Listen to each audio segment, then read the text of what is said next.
What's up? We're Fall Out Boy. You're watching Fuse on Demand. Get it when you want it.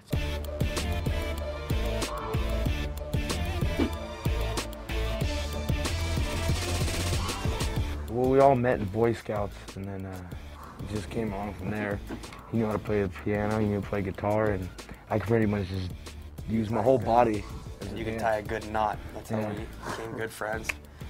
Showed me how to tie a good Windsor. We all grew up together, and we were in bands together, different bands, and same bands. Known each other for a while, and now we're in a very famous, successful rock band together. Of these guys. That's right. Behind the mask is just an inspirational, good-looking, chiseled face. I was just gonna say that. But the mask itself, everyone came up with their own thing. Like mine, I used to wear a Del Taco bag. It's a fast food restaurant because I couldn't afford a Jason mask like these guys did. So I just popped a bag on after I had a couple delicious tacos. It was so annoying wearing that thing, so I switched to a bandana. It made it a lot easier. I designed the front. It's got like a couple of my tats on there, some of my ink.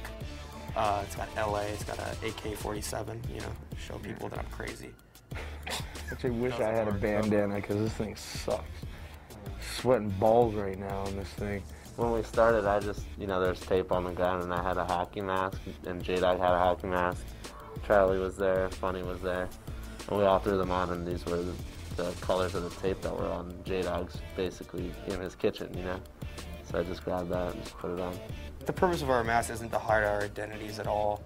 It's like it's sort of something we did and we enjoy doing still, but it's not to scare people. Like, so that's what we get that question a lot too. They think that we're trying to be like a scary band, but we're not. We do it more for fashion, and it's more of like, I guess, a shock value thing. Like if you see a picture of 6 guys like with emo haircuts and like cool looks on their faces, like I see that all the time. But if you see like 6 guys with like weird masks, like I don't know, it gets your attention.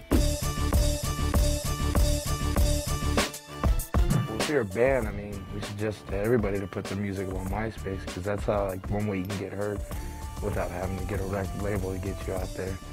I mean, MySpace was a good thing just because it gives your music to fans and people immediately, you know, without a via. When we went to Europe, our album isn't out there, we've had no promotion, it was just solely MySpace, and we had sold out shows.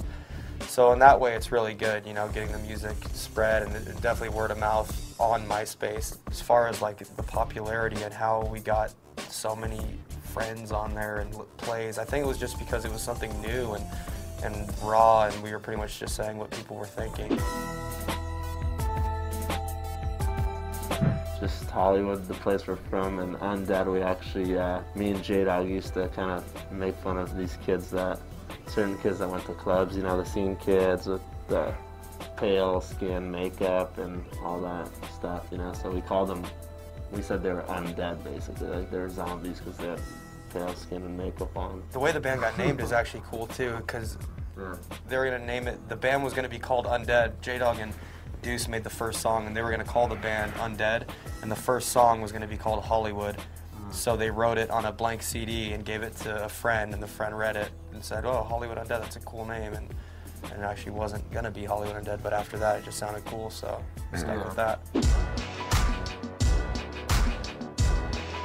I think if we lived or grew up anywhere else, then we wouldn't have experienced all this stuff. And you know, in LA you have like everything, and you go through everything. There's every different kind of person and place, and I think if we were from Connecticut or something, I don't think Connecticut Undead would exist, really, or be nearly as popular. So we're just expressing our everyday lives. Because like people think of Hollywood and they think like glitz and glamour and stuff, but really that's like in a radius of 3 blocks in Hollywood, and everywhere else besides like Hollywood and Highland is just a normal place. I mean, it's not all glitz and glamour. It's like there's drug dealers and prostitutes and meatheads. And his buddies when they're cruising around. Slinging rock with dudes. There's a little bit of everything.